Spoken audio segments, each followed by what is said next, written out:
창이종이 땡땡땡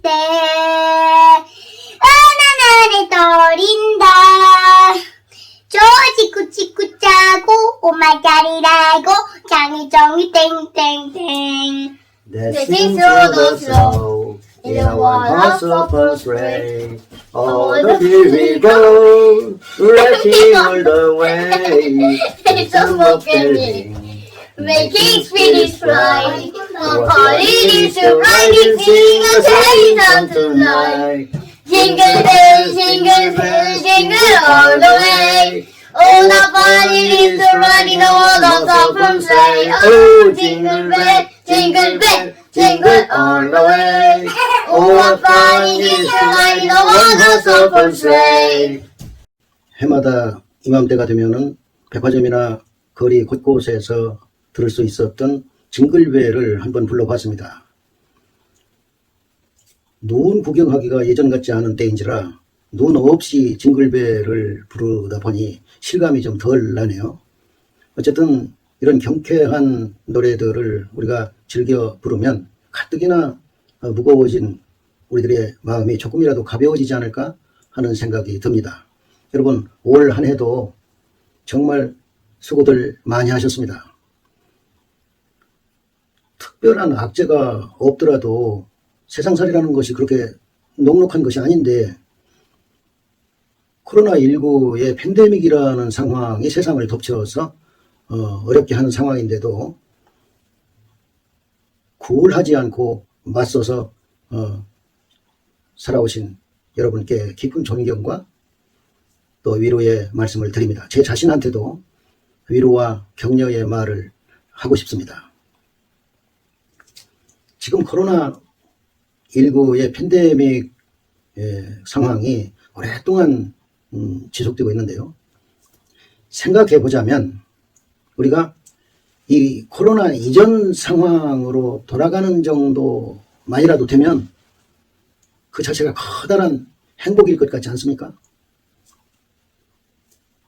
저는 지금 어린 손자들이랑 마음대로 목욕탕에 가고 노래방에 가지 못해서 안달이 나 있습니다.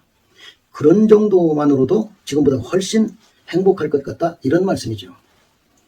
새해엘랑 마스크 같은 것 필요 없이 어디든지 갈 수 있고 얼마든지 모여서 놀고 운동할 수 있는 그런 예전의 일상이 돌아오기를 소망하면서 우리 모두에게 지금보다 조금이라도 더, 아니 훨씬 더 행복한 새해가 되기를 기원하는 마음으로 중국의 대표적인 유토피아 이야기 무릉도원을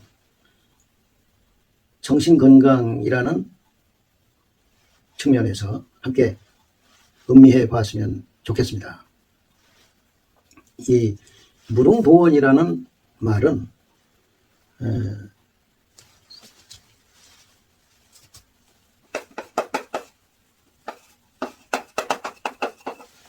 이렇게 365년에서 427년까지 63년을 살았던 중국 도연명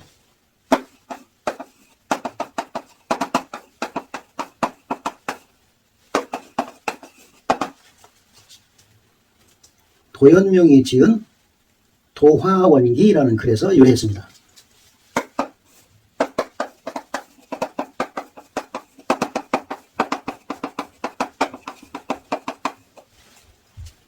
그런데 이 도화원기라는 글은 본래 도연명의 작품인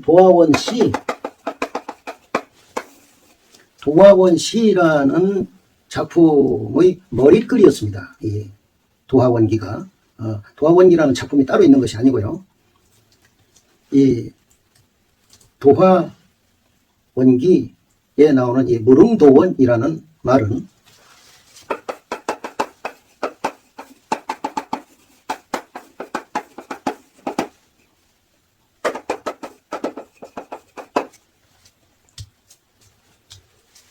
굿셀모, 언덕릉, 복숭아나무도, 근원원, 발원지원, 그러니까 무릉이라는 고을 근처의 복숭아 꽃수 끝자락에 있는 수원지, 물의 발원지 이런 글자풀이가 가능한데요.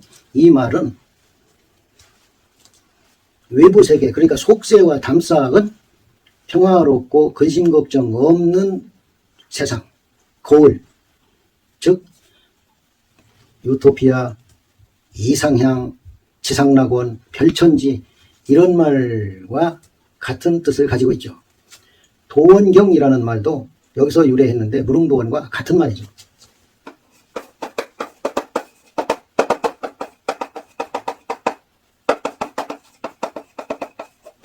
이 경자는 지경이라는 뜻이 아니고 여기서는 장소, 곳 이라는 의미입니다. 무릉도원과 같은 뜻이죠. 이 도연명이 살던 시기는요, 상당히 어지러운 시기였다는 것을 우리가 알 수가 있겠습니다. 한번 그 언저리를 한번 보실까요? 도연명은 이때를 살았는데 서기 265년에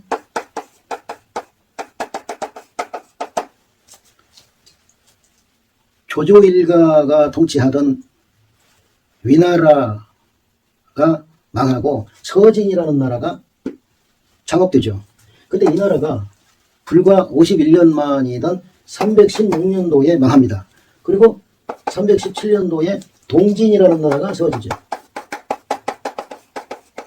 같은 사마씨가 세워집니다. 여기 사마염이 세웠고 이건 사마예가 세웠죠. 동진을 세웠는데 이 나라가 103년 만에 또 망합니다. 그리고 유송이라는 나라가 세워지죠.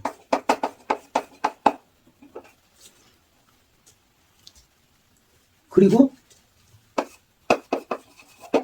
유송이 세워진 지 7년 만에 이 도연명이 세상을 떠난다 이런 말씀이죠. 그러니까 이 시기를 얘기하자면은 한마디로 혼란스러운 시기였다 이렇게 볼 수 있는 것이죠. 어떤 나라가 50년 만에 망하고 100년 만에 망합니까? 상당히 어지러웠다는 방증이죠. 이 시기를 살았던 지식인 도연명으로서는 자연히 평화롭고 근심 걱정 없는 유토피아를 꿈꾸게 되었을 것이다 이 말이죠. 그런 마음에서 이 도화원기라는 작품이 잉태됐다 이렇게 설명할 수 있겠습니다. 이 도화원기의 줄거리는 이렇습니다.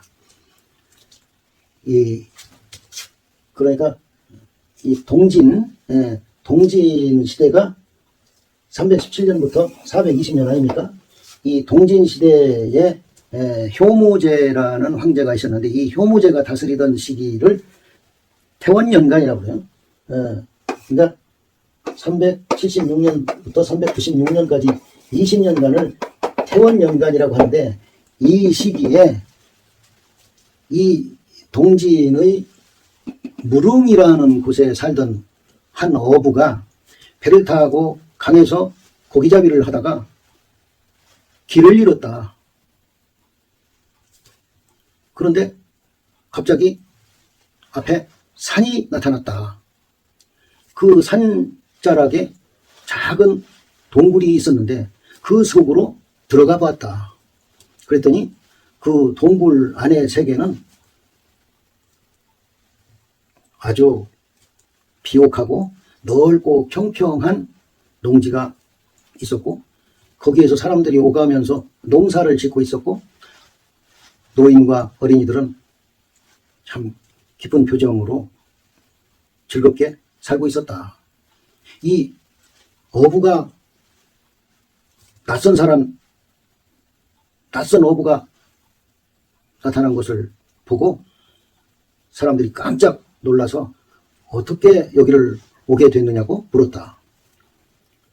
그래서 여차저차 해서 오게 됐노라고 자세히 설명을 했더니 이 사람들이 서로 자기 집에 모시고 가서 술상을 차리고 닭을 잡고 밥을 지어서 대접했다.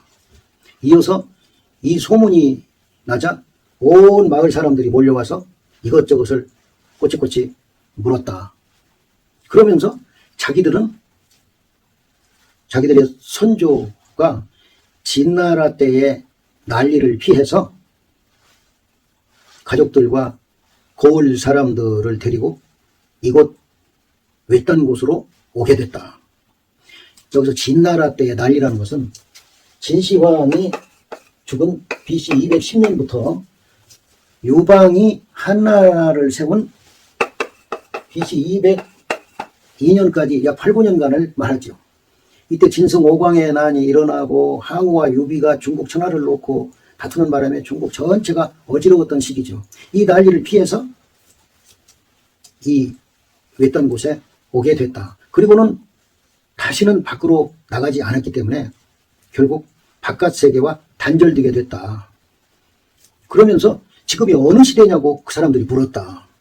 그러니까 이 사람들은 이때로부터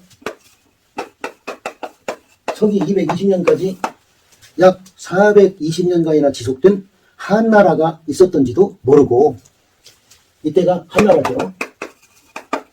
또 이때로부터 265년까지 조조 일족이 세운 위나라가 있었는데,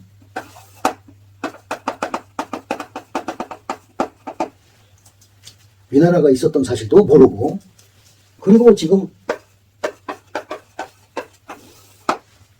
이 태원연간, 진나 동지인의 태원연간이라는 사실도 모르고 있었다.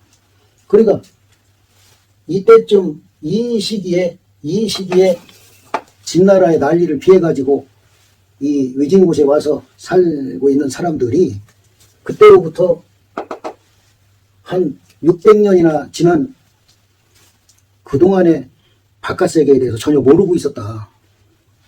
그래서 이 사람이 자세히 이모저모를 얘기를 해줬더니 다들 깜짝 놀라고 탄식하면서 또 나머지 사람들이 자기 집에 가자고 해서 술과 밥을 대접했다. 이렇게를 며칠을 머물다가 작별하고 떠난다고 했더니 이 마을 사람들이 모두들 외부 사람들한테는 여기 일에 대해서, 이 고을에 대해서 절대 말하지 마십시오, 이렇게 당부를 했다. 이 마을을 나와서 이 어부가 자기가 타고 왔던 배를 다시 저 가면서 곳곳에 표시를 해놨다. 다시 찾아올 요량으로. 그리고선 곧장 군청에 태수한테 가서 이 사실을 설명했다. 그러니까 이 사람들이 바깥 사람들한테 얘기하지 말라고 그랬는데 그 약속을 어긴 거죠. 그랬더니 태수가 사람을 보내서 이 사람과 이 어부와 같이 이 고을을 찾아가게 했다. 그런데 길을 알 수가 없더라. 그래서 결국 못 찾았다 이거죠. 남양 사람 유작이라는 선비가 있었는데 이 선비도 이 이야기를 듣고서는 꼭 여기를 찾아가려고 했는데 뜻을 이루지 못하고 죽었다. 그 후로는 여기를 찾아가고자 하는 사람이 없게 됐다. 이런 이야기입니다. 여기서 말하는 이 무릉도원이라고 하는 곳, 즉 이 마을 사람들이 살고 있던 곳이라는 곳은 몇몇 특별한 사람만 잘 사는 그런 세상이 아니고 이 고을 사람 모두가 소박하면서도 평화롭게 자기 할 일을 해가면서 시름 없이 사는 곳, 이런 곳을 가리킨다고 봐야 할 것입니다. 아마도 이곳에는 범죄도 없고, 따라서 경찰도 없고, 판검사도 없고, 세금도 없고, 군대도 없고, 진보 보수도 없고, 여야도 없고, 정치적 대립이라는 것도 없고, 정치 자체가 없을지도 모르겠네요. 시기 질투도 없고, 악유다툼도 없고, 탐관오리도 없는 세상일 것이라고 봅니다. 이런 기회에 도현명의 도화원기라는 글을 감상해보고 무릉도원이라고 하는 이상향은 어떻게 생겼는지 또 들여다보고 우리들의 마음이 맑은 바람에 쏘이는 그런 충격이 있기를 기대해 봅니다. 이 도화원기의 본문을 함께 감상해 보십시다.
진태원 중에 진나라 태원연간에 여기서 진나라라는 것은 중국 동진을 말하는 것이죠.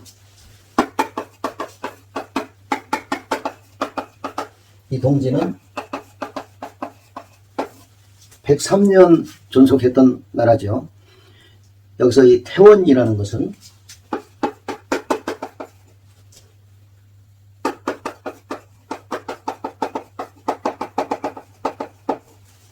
이 동진의 9번째 황제이던 효무제가 직접 다스리던 기간을 말합니다. 이때의 연호가 태원이었기 때문에 이렇게 여기서 진태원 중에 이렇게 말하는 것이죠.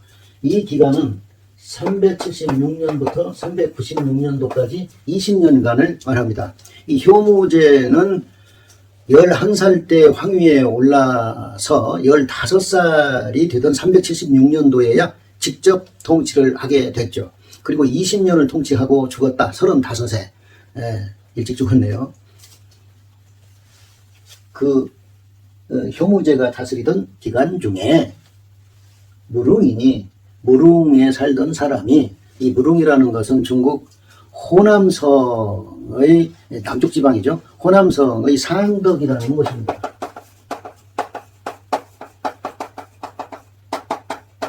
상덕, 지금의 상덕현에 있던 땅 이름이 무릉이었다 이 말이죠.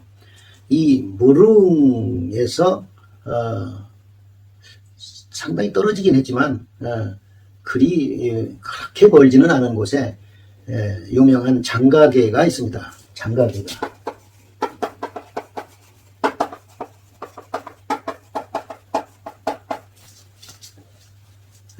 자연경관이 세계적으로도 유명한 곳이죠. 영화 아바타 촬영지이기도 하죠. 아마도 무릉이라는 곳과 연관이 있으리라고 봅니다. 이 장가계가 실제로 장가계에 무릉이라는 지명을 가진, 그런 이름을 가진 곳이 많이 있습니다. 무릉에 살던 사람이 포위업이라가 고기를 잡는 것을 생업으로 삼고 있었는데, 연계행하다가 시내를 따라서 가다가, 배를 저어서 시냇물을 따라서 가다가 망노지 원근이라 길의 멀고 가까움을 잊어버렸다. 길을 분간하지 못하게 됐다. 즉 길을 잃어버렸다. 이런 말이죠. 홀봉 도화림한데 갑자기 복숭아 꽃이 핀 숲을 만났는데, 꽃핀 복숭아 나무 숲을 만났는데 협안 수백 보에 낄 협자, 언덕을 끼고서 수백 보를 가는데 양쪽에 언덕이 있고 그 사이에 물이 흐르는데 거기를 배를 저어서 사람 걸음으로 치자면 한 수백 보 정도를 저어서 가는데 중무잡수요. 그 속에 이 복숭아 꽃숲 속에 잡수는 없고, 즉 다른 나무는 없고 오직 복숭아 나무로만 된 숲이더라 이 말이죠. 다른 나무는 없고 방초 선미하며 향기로운 풀들이 곱고 아름다웠으며 낙엽 빈분이라 떨어진 꽃잎들이 어지럽게 흩어져 있었다. 어지러울 빈, 어지러울 분. 이 꽃뿌리 영자는 꽃송이를 말하죠. 꽃송이를 말하지만 여기서는 꽃잎 정도로 해석하면 좋겠네요. 떨어진 꽃잎들이 어지럽게 흩어져 있었다. 어인심이지하고 이 어부가 심히 이상하게 여기고 기이하게 여기고 부전행하여 다시 앞으로 나아가서 욕궁 기림이라. 궁자는 다하다 이런 말이죠. 끝까지 뭐 해보다 이런 뜻이죠. 그러니까 그 숲을 끝까지 가보고자 했다. 임진수원에 그 숲이 끝나고 수원지가 있었다 이 말이야. 수원지가 있었는데, 그러니까 물의 발원지 이 말은 이 물고기를 잡는 시내의 발원지 이런 말이죠. 그 물이 시작된 곳에 이르러서 변득 일산한데, 문득 역시 이 변이라고 있고 문득 곧 바로 이런 뜻으로 새깁니다. 곧 산 하나를 얻었는데, 이 말은 산 하나가 보였는데, 산 하나가 있었는데, 삼유소구하여 그 산에는 작은 구멍이 있어서, 구자는 입구 또는 구멍, 작은 동굴이 있어서 방불약 유광이라. 방불은 뭐뭐한 것 같다 이런 얘기죠. 마치 빛이 있는 것 같더라. 그 동굴에서 빛이 새어나오는 것 같더라. 변사선하고 곧 배를 버리고 배를 놓아두고 종구입 하니 입구를 따라서 들어가 보니 초극협하여, 처음에는 극히 좁아서 그 동굴이 처음에는 극히 좁아서 제 동인이라 겨우, 간신히 이런 뜻을 가진 제자입니다. 겨우 사람이 통과할 정도였다. 겨우 한 사람이 통과할 정도로 그 동굴이 작고 좁았다.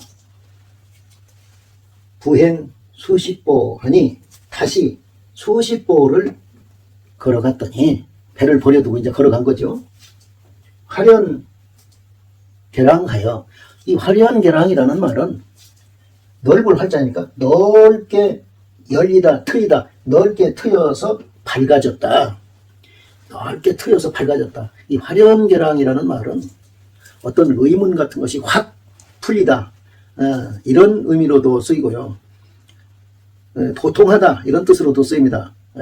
뭐를 궁리하고 이치를 도리를 궁구하던 사람이 한 번에 깨달음을 얻다, 그 문제를 풀다 이런 의미로도 쓰이는 사자성어인데, 여기서 유래한 말이죠. 화련계랑이라는 말이 넓게 트여 밝아졌는데, 토지 평광하여 땅은 평평하고 넓고 옥사 엄연하며, 옥사는 지곡집사, 집들은 가지런히 늘어서 있었다. 이게 엄연이라는 말은 질서정연하다고 할 때 그 정연하고 비슷한 말이에요. 집들이 가지런히 늘어서 있었으며, 요 양전미지 상죽지속이러라. 좋은 농지, 논밭, 기름진 농토와 아름다운 연못, 그리고 뽕나무와 대나무와 같은 것들, 이 물의 속자는 뭐 이런 것들, 그런 등속 이런 정도로 해석되네요. 뽕나무, 대나무와 같은 것들이 있었다. 천맥 교통하고 논두렁길, 밭두렁길을 천맥이라고 그래요. 그래서 세로로 남북으로 난 길을 천이라고 하고 동서로 난 길을 맥이라고 하는데요. 이 밭 사이의 농로들이 교통이라 이 말은 서로 교차해서 통하고 있었다. 사방으로 통하고 있었다. 농지정리가 잘 돼 있더라 이 말이죠. 그리고 개견상문이라 닭과 개가 서로 들렸다. 이렇게 해석하면 좀 어색하죠. 한문의 묘미가 참 이런 것인가 싶을 정도의 그런 문장입니다. 이것은 닭과 개가 서로 듣다 얘기 아니고 닭 우는 소리와 개 짖는 소리가 함께 들렸다. 여기서 서로 삼자는 어조사로서 해석을 안 해도 되는 글자이기도 합니다. 그래서 닭 우는 소리와 개 짖는 소리가 들렸다. 이렇게 해석해도 좋겠네요. 기중왕래 종작하되 그 속에서 그런 분위기 속에서 사람들이 오가면서 농사를 짓고 있더라. 씨 뿌릴 종자 농사 작자. 씨 뿌리고 밭 갈고 있더라 이 말이죠. 농사를 짓고 있더라. 그리고 남녀 의착이 실려 외인하고 남녀가 입고 있는 옷을 의착이라고 해요. 여기 이 착자는 입을 착자하고 같은 말이죠. 입을 착자하고 같은 말이에요. 나타날 저자가 아니라 여기서는 입을 착으로 새깁니다. 그러니까 의착이라는 것은 옷차림을 말하는 거죠. 옷차림이 모두 다 실자, 모두 실자, 모두 바깥 사람들과 같았다. 이 어분의 동네 사람들과 그 안에 있는 사람들의 옷차림이 같았다.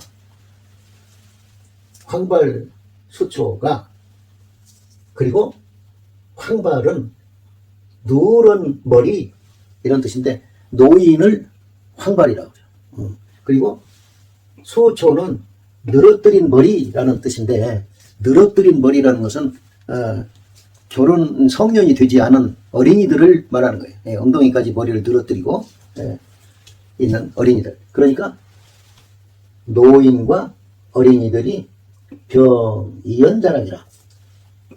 이 병자는 아울러 이런 뜻도 있지만 모두들 다들 이렇게도 새깁니다. 모두들 이연은 기뻐하는 표정이고 즐거워하는 표정이고 자자는 매우 이런 뜻을 가지고 있습니다. 여기서는 그러니까 기뻐하고 매우 즐겁게 지내고 있었다. 평화롭다 이런 말이겠네요.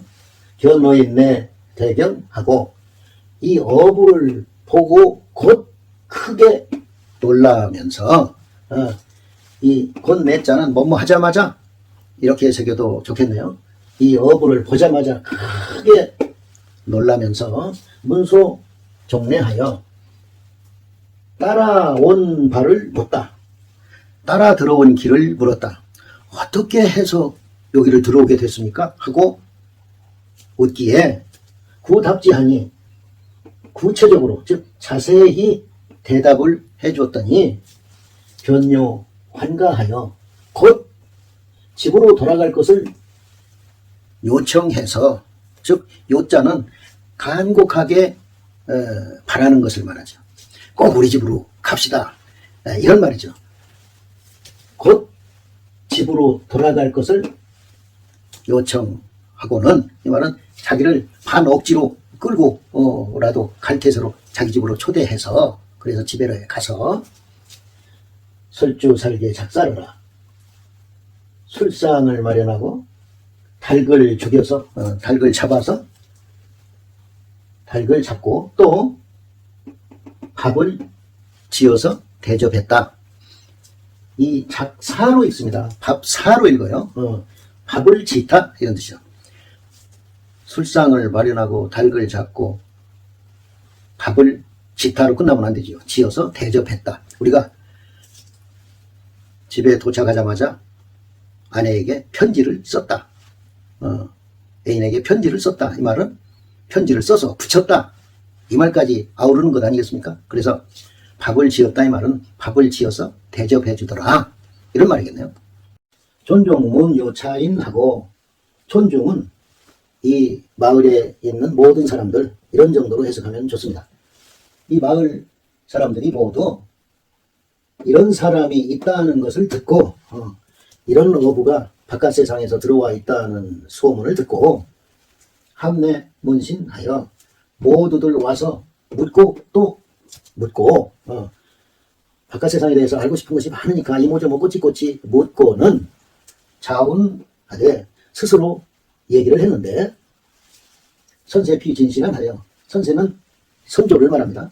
선조께서 진나라 때의 난리를 피해서 진나라의 진시황이 BC 210년도에 죽고 BC 202년도에 요비가 한나라를 세우기까지 8, 9년 동안 진승 5광의 난이 일어나고 여기저기서 밀란이 일어나고 또 항우와 유방이 천하를 놓고 다투는 바람에 세상이 온통 난리통이었다 이런 얘기죠.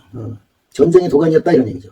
이런 세상을 피해서 솔, 처자, 의빈하고 거느릴 솔, 처자와 고을 사람들을 거느리고 데리고 내차 절경하여 이 인적이 끊어진 곳에 와서 이 외딴 곳에 와서 불부 출원하니 이 언자는 거기에서 또는 바깥 세상으로 이런 정도로 해석하면 좋은 글자입니다. 다시는 바깥 세상으로 나가지를 안 했으니 수여위인 간격이라 하더라. 마침내 바깥 세상 사람들과 사이가 뜨게 되었다. 왕래가 끊기게 됐다. 무언 금시하세요 하니 지금이 어떤 세상인가를 묻는 것을 보니 그들은 지금 바깥 세상이 어떤 세상인지 몰라. 지금 이 상황은 동진 시대인데 지금 동진인지 뭔지를 모른다 이 말씀이에요. 지금이 어떤 세상이요 하고 묻는 것을 보니까 그 말은 곧 네, 부지 유한이요. 한나라가 있었다는 사실조차 알지 못하고 물은 위진이라 위나라가 있었다 망하고 지금이 진나라 시대라는 것에 대해서는 말할 것도 없었다. 그 전 세계도 모르는데 지금 세계도 모르는 것은 말할 필요가 없을 정도였다. 차인 일일 위 구원 소문하니 이 사람이 이 어부가 하나하나 그들을 위해서 구체적으로 자세히 들은 바를 말해주니 들은 바라는 것은 들어서 알고 있는 바를 그러니까 자기가 아는 바를 자세히 말해줬더니 개탄한하고 모두들 탄식하고 놀라워하면서 여인도 나머지 사람들도 전에 자기를 대접했던 사람들 말고 그 나머지 사람들도 각 부연 지키가 하여 각각 이렇게도 되지만 모두들 이렇게도 됩니다. 모두들 나머지 사람들도 모두들 다시 끌고 갔어. 막 초대했다 이 말이야. 이 사람을 이끌고 이 사람을 이 어부를 끌고 막 억지로라도 자기 집에 데리고 가고 싶어서 다시 이 사람을 초청해서 자기 집으로 가서 이 사람을 데리고 자기 집으로 가서 개출 주사러라. 이것도 밥사로 있습니다. 사자로 모두들 술과 밥을 내놓았다. 술과 밥을 대접했다. 정수일하고 며칠을 머물고 나서 사거하니 이 하직하다, 작별하다, 헤어지다 이런 의미가 있습니다. 이 사자에는 작별하고 떠나려고 하니 차중인 어운 한데 이 동굴 마을에 사는 사람들 모두가 이런 의미입니다. 차중인은 이 마을 안에 있는 사람들 모두가 이런 말이에요. 어운한데 말을 했는데 부족이 외인도야라 하더라. 이 족이라는 말은 뭐뭐 할만하다 이런 뜻입니다. 그런데 부족이라는 말은 뭘뭐 할만한 것이 못 된다 이렇게 새기면 좋겠네요.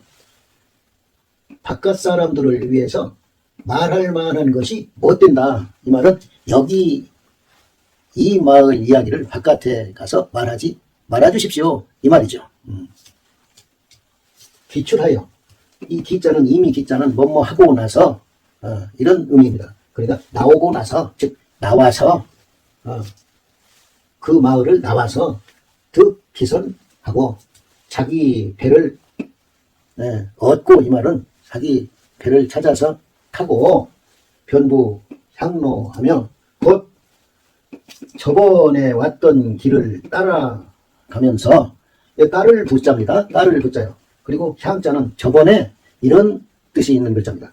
저번에 왔던 길을 따라가면서 처처지기라 곳곳에 기록할지 표시할지 표시를 해 두었다. 왜? 다시 찾아오기 위해서. 그 군하에 퇴수하여, 군하는 군청입니다. 군청, 요새 말로 군청에 이르러서 군청에 가서 태수를 찾아뵙고, 찾아가다, 나아가다 여자입니다. 태수를 찾아뵙고 설여차하니 이와 같은 사실을 말해주니, 설명해 주었더니, 태수 즉 견인 수기왕 하여, 태수가 즉시, 이 견자는 보내다 이런 뜻이 아니고 시키다 이런 뜻입니다. 사람을 시켜서 사람으로 하여금 그 어부를 따라가게 해서 심향소지나 저번에 이 어부가 표시해 놓은 곳을 찾게 하였는데 수미하고 마침내 끝내 길을 잃어버리고, 헤맬 밑자는 길을 잃다 이런 의미죠. 길을 잃고 불부 등로러라. 다시는 길을 얻을 수가 없었다. 다시는 길을 찾을 수가 없었다. 그 마을에 가는 길을 찾을 수가 없었다. 남양 유자기는, 남양에 사는 유자기라는 사람은 고상사야라, 고상한 선비였다. 문지하고 이 소식을 듣고 흔연 교황이나, 흔연은 기쁠 흔자, 기꺼이 그 마을을 찾아갈 것을 계획했으나, 계획을 세우다 이런 뜻이에요. 교자는, 기꺼이 그 마을에 갈 것을 계획했으나, 미과하고, 과자는 열매 과자죠. 열매를 맺다, 실현하다, 이루다 이런 뜻이야. 뜻을 이루지 못하고 신병종하니, 얼마 안 됐어 병을 얻어서 임종하니 죽었으니 후소무 문진자르라. 그 뒤로는 끝내 그 길을 묻는 사람이 없었다. 이 나루진자는 길이라는 뜻도 있습니다. 한문이라는 게 참 한 글자가 여러 뜻을 가지고 있기 때문에요. 그런데 그 나루터가 있던 곳을 묻는 사람이 없었다. 이렇게 해도 좋겠습니다. 이렇게 해서 무릉도원이라는 꿈속의 마을을 한번 들여다봤네요.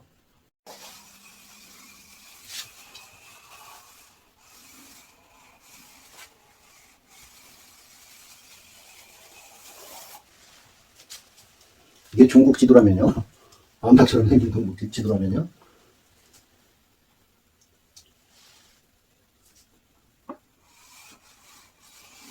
이게 우리나라고, 제주도고, 일본 규슈, 홋카이도, 혼슈, 시코쿠. 이게 일본 열도 이거요. 여기에 이게 타이완입니다. 타이완.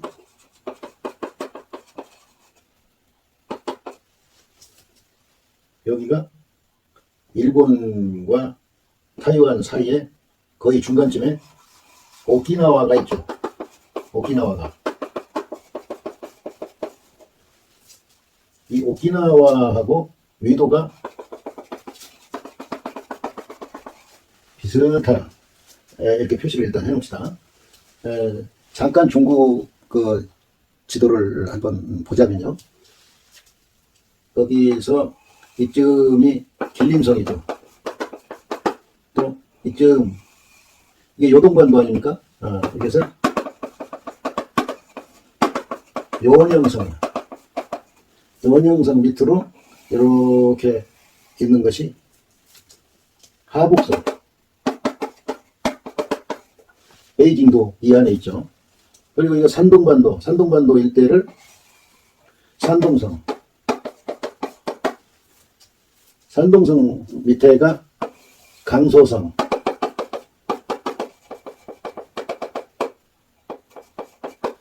강소성 밑에가 절강성. 절강성이 이쯤 있겠네요. 이쯤.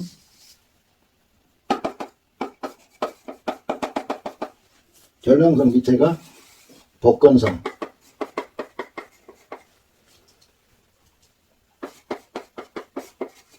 또 복건성 밑에가 광동성,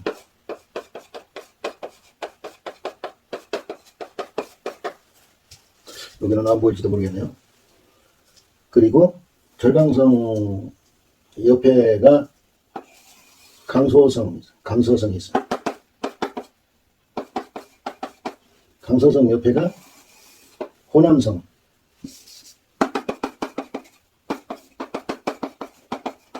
호남성 위에는 호북이겠죠.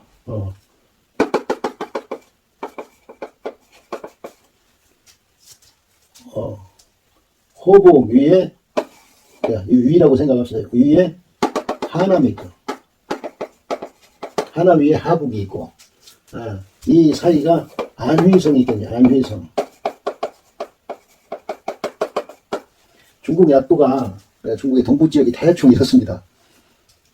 그런데 우리가 살펴볼 곳은 무릉이라는 곳이죠. 무릉이라는 곳은 이 호남성의 한 중심부쯤 있는 곳입니다. 여기가 현재 상덕현인데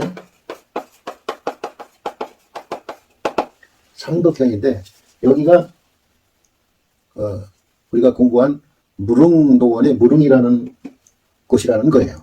그런데 여기 이 상덕현의 안에 있는 그 고을 이름이 무릉인데, 이 도현명의 고향은 이 강서성의 북부인 여기 구강이라는 현입니다. 구강현이 도현명의 고향이에요. 그런데 제가 드리고 싶은 말씀은 이 구강현에서 여기 무릉까지는, 여기 상덕까지는 우리나라 서울에서 부산 가는 거리보다 훨씬 먼 거리입니다. 직선 거리로 봤을 때. 그러니까 도현명이 어떻게 이 교통도 발달하지 않은 그 옛날에 서울 부산보다 훨씬 더 1.34배 정도 먼 거리인 이 상덕현에 있는 무릉이라는 곳을 이야기의 무대로 설정했는지 연구 대상이다, 이런 말씀이죠. 그런데 이 무릉에서 한 200~300리 정도 떨어진 곳이라고 할까요? 여기에 오늘날의 장가계가 있습니다. 그 유명한 경관으로, 자연 경관으로 유명한 세계 유산이죠. 장가계. 아바타의 촬영지이기도 했다죠. 장가계 안에 여러 시설이나 무슨 그 동네 이름이 무릉이라는 곳이 많습니다. 여기에서 힌트를 얻을 수 있으리라고 봅니다. 그러니까 멀리 떨어져서 살았던 도현명이 그 시절에 왕래할 수 없을 정도로 먼 거리였던 이 무릉이라는 곳을 이야기의 무대로 설정한 까닭이 무엇인지 연구할 필요가 있다, 이 말씀이고, 이 설정된 곳에서 그다지 멀지는 않은 곳에 장가계라는 아주 경관이 빼어난 곳이 있다. 이것이 힌트가 될 수도 있겠다, 이 말씀이죠. 이 장가계에 오늘날 무릉이라는 지명이나 여러 가지 시설들에 무릉이라는 이름이 많다. 그리고 마지막 부분에 유작이라는 사람이 남양에 살았다고 했는데, 남양이라고 하는 곳은 여기 호남성을 거쳐서 호북성을 거쳐서 하남성 남부에 있던 동네 이름이 남양이다, 이거예요. 그러니까 여기서 여기 거리보다 여기서 여기 거리가 이렇게 그래서 그렇지 훨씬 더 멀어요. 먼 거리라고요. 그런데 어째서 이 남양 땅에 사는 유자기를 이 이야기 속에 인용했는지, 그것도 좀 살펴볼 필요가 있다, 이런 생각이 드는 것입니다. 그러니까 중국이라는 나라가 넓은 만큼 사람들의 스케일도 그렇게 클지도 모르겠다는 생각도 듭니다. 한편으로는 좀 자세하지는 않지만 중국 지도를 한번 살펴봤습니다. 무릉이라는 곳, 또 도현명의 고향, 도현명의 고향 구강현이라는, 지금은 구강현이지만 그 옛날에는 동진의 시명이었고, 이 구강현은 말하자면 시상이라는 곳이었습니다. 시상이라는 곳이었어요. 이 새 지명을 한번 살펴보기 위해서 전체를 한번 봤습니다. 참고가 되시기 바랍니다.